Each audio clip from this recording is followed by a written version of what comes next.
সেজদায় পরে আল্লাহরে বলবেন, আল্লাহ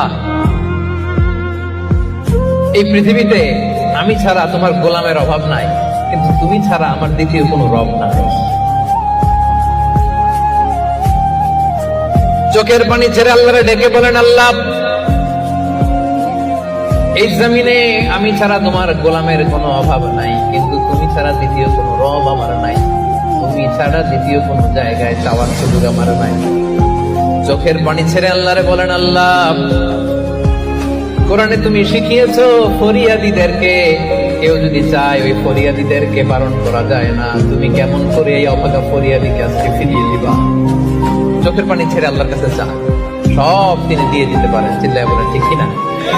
গোটা বিশ্বের সবাই আমাদের যার যা লাগবে সব যদি আল্লাহর কাছে চাই, আল্লাহ যদি সবাইকে সবকিছু দিয়ে দেয়, আল্লাহ বলে আমার ক্ষমতার 1 ইঞ্চিও কমবে না। চিল্লায় বলেন ঠিক কিনা? বিপদে পড়লে বোঝা যায়